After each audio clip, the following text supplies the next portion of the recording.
Yes, class 8th. Good morning, all of you. Today our topic is Unit 13, Direct and Indirect Proportion. Okay, beta. Question 1. The cost of 5 meter of a particular quality of cloth is rupees 210. Tabulate the cost of 2, 4, 10 and 13 meter of clothes of the same type.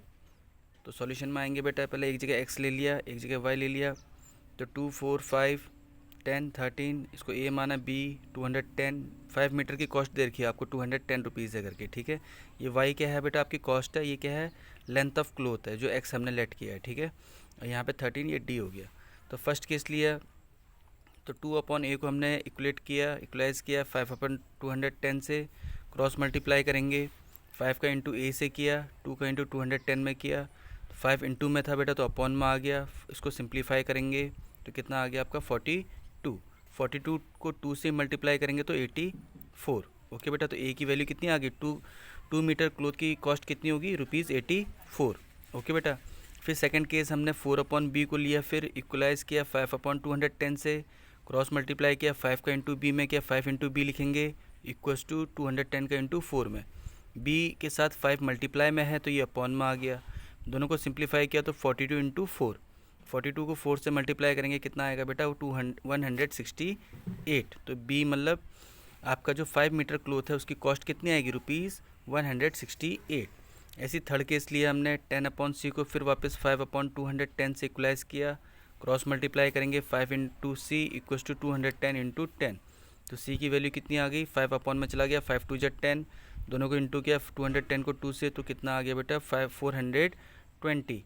ये c की value आ गई। जब भी multiply में होता है तो upon में आता है बेटा, ठीक है। आप चाहो तो शुरू में ही इसको मल्टीप्लाई करके 2100 लिख सकते हो, लेकिन आप ऐसे भी सॉल्व कर सकते हो इसको, ठीक है। फिर केस 4 लिया हमने, 5/210 इक्वल्स टू 13/d। डी की वैल्यू निकालनी है, मतलब हमें पता करना है कि 13 मीटर क्लोथ की कॉस्ट कितनी होगी। क्रॉस मल्टीप्लाई किया, 5 का इंटू डी में किया, 210 का इंटू 13 में किया, डी के साथ 5 मल्टीप्लाई में था, ये अपॉन में आ गया, 5 4 जा 20, 5 2 जा 10, तो कितना आ गया बेटा ₹546। मीन्स आप कह सकते हो तो कि 13 मीटर क्लोथ का जो लेंथ है, 13 मीटर लेंथ का जो कपड़ा है उसकी कॉस्ट कितनी होगी, ₹546। ओके बेटा, now come to next question. Question number 2, an electric pole 14 metre high cast a shadow of 10 metre. एक इलेक्ट्रिक पोल है जो जिसकी लंबाई दे रखी है आपको कितनी है, 14 मीटर है, उसकी शेडो कितनी बन रही है बेटा, 10 मीटर की बन रही है, ठीक है। Find the height of a tree, आपको हाइट निकालनी है ट्री की, that cost a shadow of 15 metre under similar condition. इसी कंडीशन में बोला है कि 15 मीटर जो पोल है आपका, 15 मीटर की जो लेंथ बन रही है शेडो की, उसकी क्या निकालनी है, आपने हाइट निकालनी है, ठीक है, ट्री की हाइट निकालनी है। तो सबसे पहले हम यहाँ लिखेंगे height of object length of shadow. तो ये 14 का 10 था आपका, इसको हमने एक्स लेट कर लिया, ये 15 हो गया। तो according to question 14/10 they are in proportion, तो 14/10 equals to x/15। Cross multiply किया, 10 का इंटू एक्स में किया, 15 का इंटू 14 में किया, 10 मल्टीप्लाई में था तो अपॉन में आ गया, फिर काटा तो कितना आ गया, x की वैल्यू 21। ओके बेटा, फिर आगे बढ़ते हैं नेक्स्ट क्वेश्चन में। If the weight of 12 sheets of thick paper is 40 ग्राम। अगर आपको वेट दे रखा है कि 12 शीट्स जो हैं थिक पेपर का, उसके कितना दे रखा है, 40 ग्राम। तो how many sheets of same paper, उसी पेपर के सेम शीट से कितना वेट, कितने ऐसे पेपर होंगे, कितने शीट्स होंगे जिनका वेट कितना होगा, 2 होल 1/2 kg। तो हमने सबसे पहले लिखा number of sheets, next line में लिखा वेट ऑफ शीट्स इन ग्राम, मतलब ग्राम में उनकी शीट्स की क्वांटिटी, और यू कैन से वेट। तो यहाँ पे 12 रेशियो हमने 14 मान लिया, प्रोपोर्शन में है, इसको हमने x मान लिया क्योंकि हमें number of sheets find out करनी है। ये 2 होल 1/2 को बेटा हमने क्या किया, मिक्स्ड फ्रैक्शन में दिया था, इसको इम्प्रॉपर में चेंज किया, 2 2 जा 4 + 1 5/2, और केजी में था क्योंकि इससे पहले का जो दिया था आपको 40 ग्राम दिया था, तो इसको हमने ग्राम में भी चेंज कर लिया। We know that 1 kg equals to 1000 gram, then 5/2 kg equals to 5/2 into 1000 gram. Okay बेटा, तो अकॉर्डिंग टू क्वेश्चन लिखा हमने 12/40 equals to x/5/2 into 1000, cross multiply किया तो 40 का इंटू x में किया इक्वल्स टू 12 इंटू 5/2 इंटू 1000। फिर 12 को बेटा हमने क्या किया, 6 से सिंप्लीफाई किया, 2 6 जा 12, 6 5 जा 30, 31 जा 30 और 3 जीरोस तो 3 जीरोस लगा दिए अपॉन 700 दिस वन। अब 0 से 0 कैंसिल किया, 4 से हमने सिंप्लीफाई किया 3000 को, तो कितना आ गया आपका 750। तो x मीन्स क्या था आपका नंबर ऑफ शीट्स, कितनी शीट्स होंगी बेटा, कितनी शीट्स लगेंगी 750 शीट्स लगेंगी, जिसका वेट कितना होगा 2 होल 1/2 kg। ओके बेटा, now come to last one question.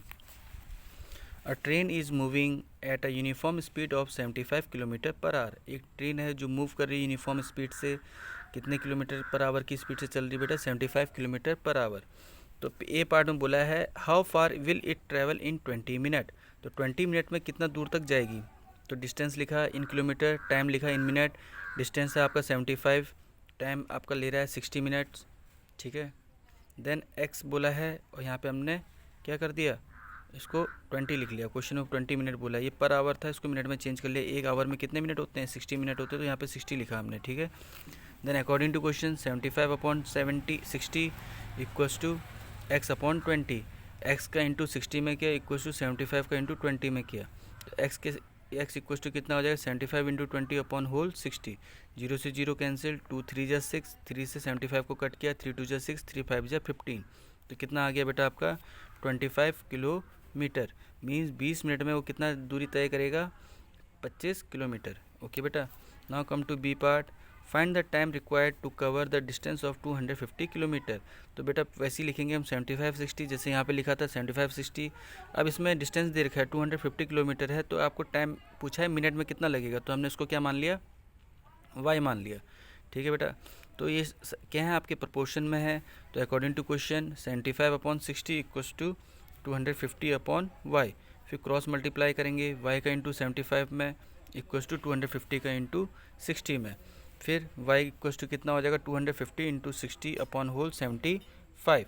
फिर इसको सिंप्लीफाई करेंगे बेटा, तो आपका ये 5 से कट रहा है, 3 से भी कट रहा है, दोनों को सिंप्लीफाई करेंगे न्यूमरेटर डिनोमिनेटर को, तो लास्ट में कितना आएगा आपका y इक्वल्स टू 50 इंटू 4, और 54 से कितना होता है 200 मिनट। आप चाहो तो इसको फिर आवर में चेंज कर सकते हो डिवाइडेड बाय 60 करके, लेकिन आप ये आंसर भी लिखेंगे तब भी आपको पूरे मार्क्स मिलेंगे, ठीक है बेटा। तो यहाँ तक का वर्क पूरा कर लें, थैंक यू।